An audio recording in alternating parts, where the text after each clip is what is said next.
Perjalanan Salman Al-Farisi menemukan Islam. Barang siapa yang mendapatkan petunjuk Allah, tidak ada yang dapat menyesatkannya.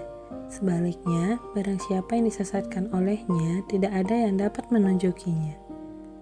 Demikianlah penggalan ayat yang kiranya sesuai dengan kisah yang terjadi pada salah seorang sahabat Nabi Muhammad SAW, Salman Al-Farisi.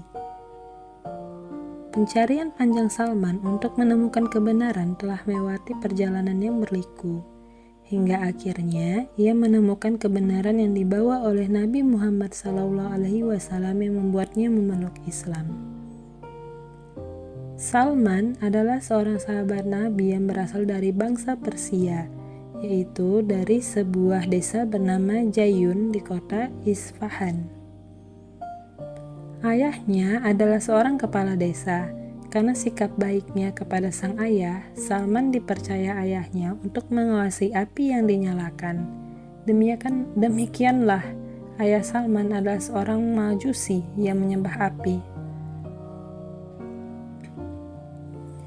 Suatu hari, ayahnya memintanya untuk pergi ke tanah miliknya dan memenuhi beberapa tugas yang dia inginkan. Namun dalam perjalanan menuju tempat yang dituju, ia mendengarkan suara orang-orang yang tengah sholat di dalam gereja Nasrani. Selama hidupnya, Salman memang dibatasi ayahnya dari dunia luar.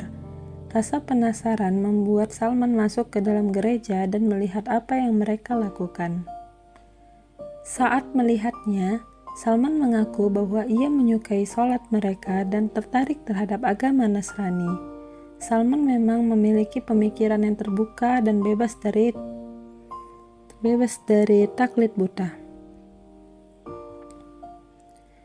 Salman berkata, "Sungguh, agama ini lebih baik daripada agamaku. Saya tidak meninggalkan mereka sampai matahari terbenam. Saya tidak pergi ke tanah ayahku." Salman menganggap agama tersebut adalah keimanan yang benar. Ia lantas bertanya kepada orang-orang di gereja, "Dari mana asal agama tersebut?" Mereka menjawab, "Dari Syam."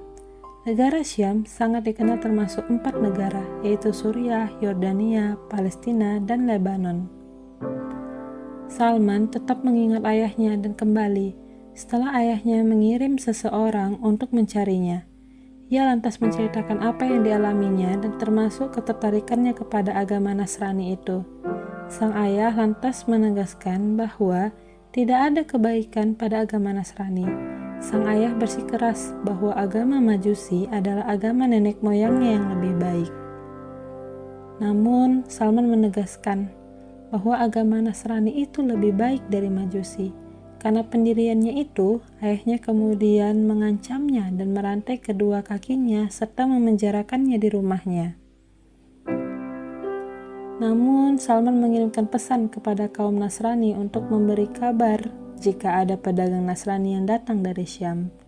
Setelah rombongan itu bersiap kembali ke Syam, Salman lantas melepaskan rantai dari kakinya dan mengikuti rombongan itu sampai tiba di Syam. Saat di Syam, ia bertanya dan mencari sosok yang paling alim di antara orang yang dari agama mereka. Mereka kemudian menunjuk pada seorang pendeta di dalam gereja. Salman kemudian mendatangi sang pendeta dan berkata bahwa ia menyukai agama Nasrani dan akan berkhidmat di gereja. Namun, Salman menemukan sesuatu yang buruk dari pendeta itu. Pendeta itu memerintahkan kaumnya untuk membayar sedekah, namun ia hanya menyimpannya bagi dirinya sendiri dan tidak memberinya kepada orang-orang miskin.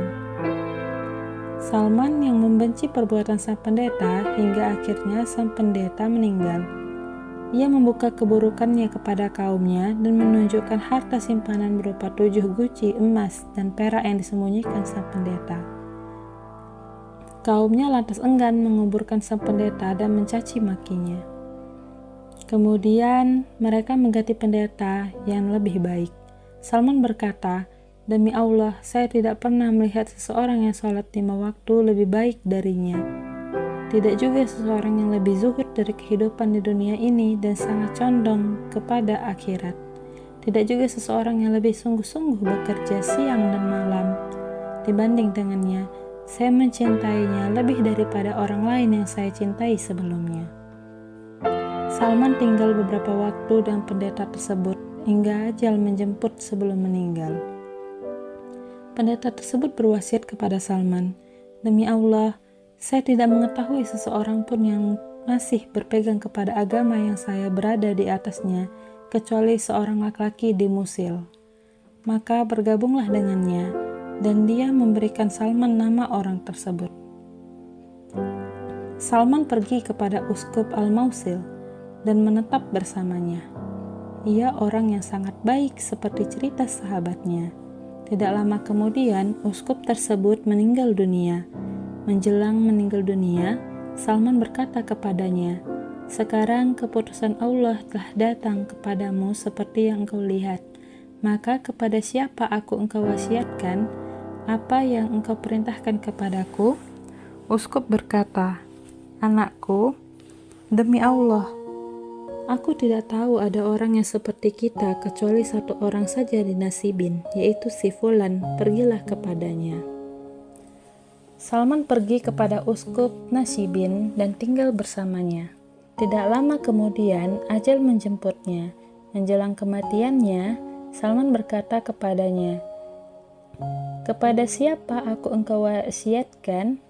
Apa yang engkau perintahkan kepadaku?" Uskup tersebut berkata, "Anakku, demi Allah, aku tidak tahu ada orang yang seperti kita, dan aku perintahkan engkau pergi kepadanya kecuali satu orang di Amuriah, wilayah Romawi. Jika engkau mau, pergilah kepadanya." Setelah mendatang orang yang dimaksud, Salman kemudian bekerja dan mendapatkan beberapa ekor sapi dan seekor kambing. Lalu ajal mendekati laki-laki Amuriah tersebut. Salman pun mengulang pertanyaannya, namun kali ini jawabannya berbeda. Laki-laki itu berkata, "Wahai anakku, saya tidak mengenal seorang pun yang berpegang pada perkara agama yang sama dengan kita. Namun seorang nabi akan datang pada masa kehidupanmu. Dan nabi ini berada pada agama yang sama dengan agama Ibrahim." Laki-laki itu mengabarkan Nabi Muhammad SAW. Dia akan datang di negeri Arab dan akan hijrah ke wilayah antara dua wilayah yang dipenuhi oleh batu-batu hitam. Ada pohon-pohon kurma tersebut di tengah-tengah kedua tanah ini. Dia dapat dikenali dengan tanda-tanda tertentu. Dia akan menerima dan makan dari makanan yang diberikan sebagai hadiah, tetapi tidak akan makan dari sedekah. Stempel kenabian akan berada di antara pundaknya. Jika engkau dapat pindah ke negeri itu, maka pindahlah. Suatu hari, beberapa pedagang dari Bani Kaib melewatinya. Salman lantas meminta mereka untuk membawanya ke negeri Arab, dan sebagai gantinya ia akan memberikan sapi-sapi dan kambing yang dimilikinya. Namun, ketika mereka mendekati Wadi Al-Qura, dekat dengan Madinah, mereka menjualnya sebagai budak kepada kaum Yahudi. Suatu hari, sepupu majikan Salman dari suku Yahudi Bani Quraidah di Madinah datang berkunjung dan membeli Salman.